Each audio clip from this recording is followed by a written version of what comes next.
Bismillahirrahmanirrahim. Assalamualaikum warahmatullahi wabarakatuh. Apa kabar anak-anakku semuanya? Semoga anak-anakku semua dalam keadaan sehat walafiat. Amin ya rabbal alamin.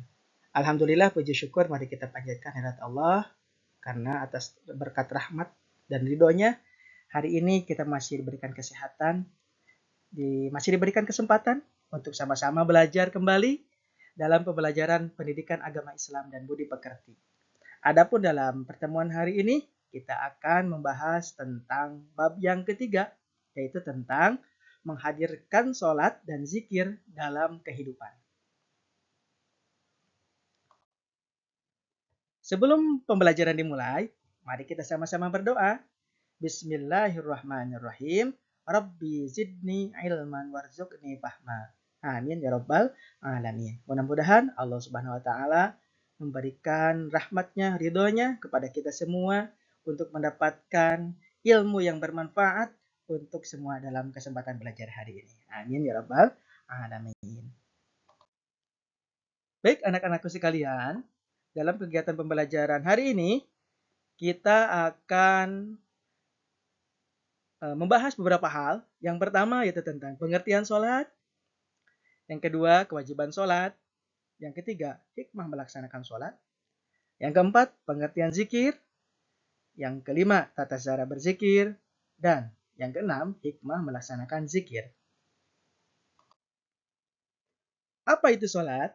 Tentunya anak-anakku semua sudah tahu kan ya. Suka sholat semuanya ya, insya Allah ya.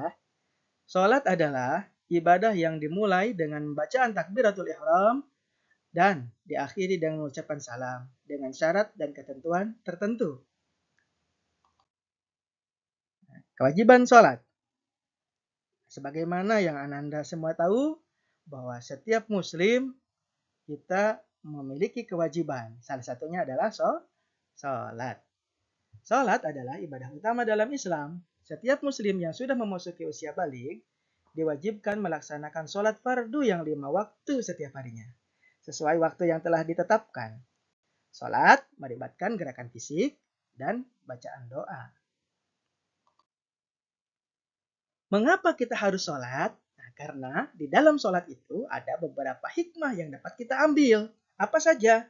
Yang pertama, mencegah dari perbuatan munkar. Sholat mencegah dari perbuatan munkar sebagaimana firman Allah Subhanahu wa taala dalam surat Al-Ankabut ayat 45. Yang kedua, mendidik perilaku disiplin. Sholat memiliki waktu-waktu yang harus diperhatikan ketika hendak melakukannya. Jangan sampai sholat kita tidak sah karena sudah melewati batas waktu yang telah ditentukan. Sehingga dengan sholat kita bisa mengambil hikmahnya, yaitu mendidik diri kita untuk berperilaku disiplin. Yang ketiga, sholat dapat melatih diri supaya tangguh. Sholat menjadikan seorang lebih tangguh dan tidak mudah mengeluh ketika menghadapi masalah. Sebagaimana firman Allah Subhanahu wa taala dalam surat Al-Ma'arij ayat 19 sampai 23. Hikmah yang keempat, meninggikan derajat. Allah Subhanahu wa taala akan meninggikan derajat dan menghapus kesalahan orang yang melaksanakan sholat. Dan hikmah yang kelima dari melaksanakan sholat yaitu membersihkan kesalahan dan dosa. Dengan sholat, Allah Subhanahu wa taala akan mengampuni dosa-dosa yang ada di antara satu sholat dengan sholat berikutnya. Sholat juga dapat membersihkan diri dari kesalahan dan dosa yang dilakukan secara sengaja ataupun tidak sengaja. Yang berikutnya, kita akan bahas tentang zikir. Apa itu zikir? Zikir dapat diartikan ingat atau mengingat Allah Subhanahu wa taala. Yang dilakukan dengan hati dan lisan berupa bacaan, berupa kalimat thayyibah atau kalimat yang baik. Bagaimana tata cara berzikir? Ada 3 cara berzikir. Yang pertama, berzikir dengan hati. Zikir dengan hati yaitu zikir yang dilakukan dengan cara bertafakur dan memikirkan ciptaan Allah Subhanahu wa taala sehingga timbul di dalam pikiran kita bahwa Allah Subhanahu wa taala merupakan zat yang maha kuasa, Semua yang ada di dalam semesta ini pastilah ada yang menciptakan, yaitu Allah Subhanahu wa taala. Dengan melakukan zikir seperti ini, keimanan seseorang kepada Allah Subhanahu wa taala akan bertambah. Dan yang kedua, zikir dengan lisan. Zikir dengan lisan dilakukan dengan cara mengucapkan lafaz-lafaz yang di dalamnya terkandung asma Allah Subhanahu wa taala. Yang sebagaimana telah diajarkan oleh Nabi kita, yakni Nabi Muhammad SAW kepada umatnya. Contohnya diantaranya itu mengucapkan kalimat tasbih, tahmid, takbir, tahlil, sholawat, dan membaca Al-Quran. Adapun yang ketiga, zikir dengan perbuatan. Zikir dengan perbuatan dilakukan dengan cara melakukan apa yang diperintahkan Allah Subhanahu wa taala dan menjauhi larangannya. Satu hal yang harus diingat yaitu segala amalan harus dilandasi dengan niat. Niat melaksanakan amalan-amalan tersebut yaitu mendapatkan ridho dari Allah Subhanahu wa taala. Dengan demikian, menuntut ilmu, mencari nafkah, bersilaturahmi, dan amalan-amal lainnya yang diperintahkan oleh syariat Islam merupakan bentuk dari zikir dengan perbuatan. Lantas, yang berikutnya yaitu hikmah melaksanakan zikir. Sebagaimana tadi sholat ada hikmahnya, zikir pun sama ada hikmahnya. Apa? Yang pertama, hikmah dari zikir adalah dilancarkan rezeki insya Allah. Yang kedua, dengan zikir dapat menghilangkan perasaan gundah. Kemudian, dengan zikir makin dekat dengan Allah Subhanahu wa taala.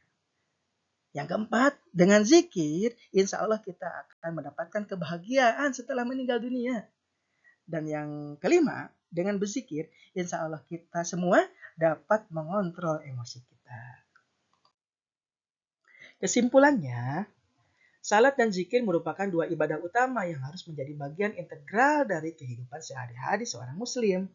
Salat menjaga hubungan langsung dengan Allah Subhanahu wa taala dan memperkuat kesadaran spiritual. Sementara zikir membantu menjaga hati tetap tenang dan fokus pada Allah Subhanahu wa taala. Dengan rutin melaksanakan salat dan zikir, seorang muslim dapat memperdalam iman, meningkatkan ketakwaan, dan merasakan kedamaian batin dalam menghadapi berbagai tantangan hidup. Nah, bagaimana? Apakah ada pertanyaan? Kalau ada pertanyaan, boleh nanti ditanyakan kepada gurunya ya atau kepada Bapak nanti pas saat di kelas, atau bisa juga ditanyakan melalui WhatsApp grup ya. Insya Allah nanti kita bahas bersama. Demikian yang dapat Bapak sampaikan dalam materi hari ini. Mudah-mudahan banyak manfaat yang dapat kita ambil. Dan mohon maaf apabila dalam penyampaian ada hal-hal yang kurang berkenan.